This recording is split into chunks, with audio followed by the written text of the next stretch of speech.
"Makena, wait!" my sister called after me, but I was way ahead of her. It wasn't until I pushed open the door of Cherry Blossoms that I stopped. I hadn't been inside my favorite clothing store for nearly a year, and I couldn't wait another second. During the pandemic, we had to do everything: school, work, shopping, even visiting family, at home and online.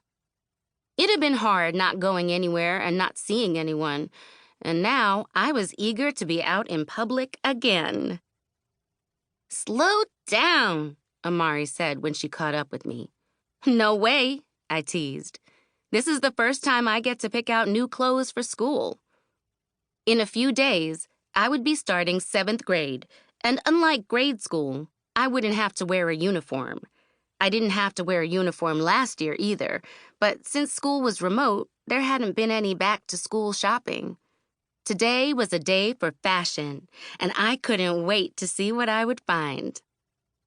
"Where shall we start?" Aunt Belinda asked, coming into the store with Mom. "Over here, Auntie Bling," I said, heading toward the back. We went in one direction, while Amari and Mom went another. As we wandered the store, I ran my hands along the racks, feeling the different fabrics against my skin. "Auntie Bling, check this out." I pulled a cherry red sweater off a shelf. A pattern of tiny gold threads ran through it so that when you turned it a certain way, there was a little flash of light. I spotted a short orange plaid skirt and held both items up. "How's this?" Auntie Bling studied the combination. "Wow, I see it," she said, nodding. "I would never have put this mix together, but it works. It's so you, Makena." I grinned.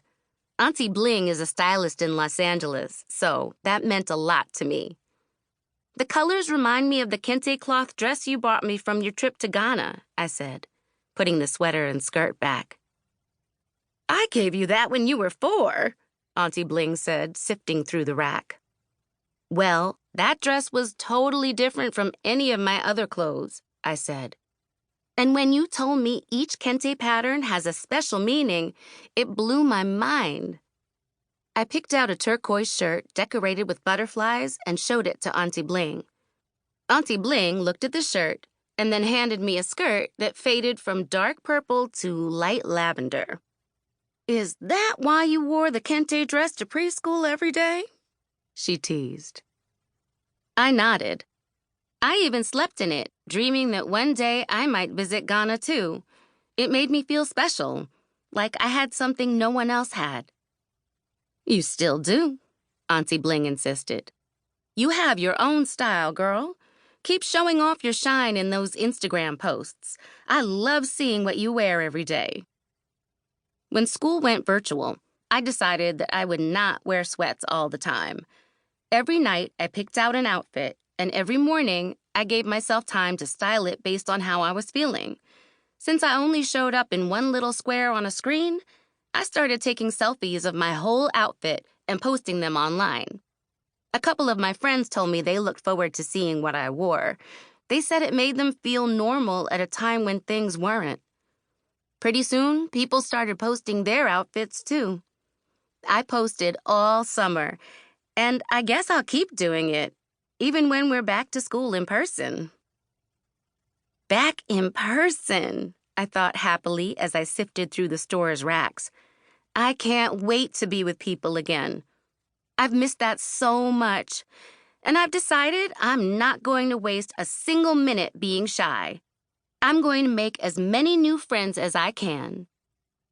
I had an armful of items when Auntie Bling and I caught up to Mom and Amari. "Makena, you're so lucky," Amari said, admiring my choices. "You're still getting some new things," Mom reminded her. "You're growing so fast these days." "Look at that," I said, pointing to a top on a nearby mannequin. It had a border of fancy stitching around the neckline, and I wanted to take a picture of it. "Amari, could you hold my stuff?" I asked, digging my phone out of my pocket. "Chandra," Auntie Bling called to Mom as I clicked a photo. "That looks like a dashiki." I lowered my phone. Da what? A dashiki. It's a type of shirt based on traditional African clothing, Mom said. Lots of black men and women wore dashikis in the 1960s and 1970s to show their pride in our African heritage. Mom was using her librarian voice, but her face had that back-in-the-day look that she got when she talked about something from growing up.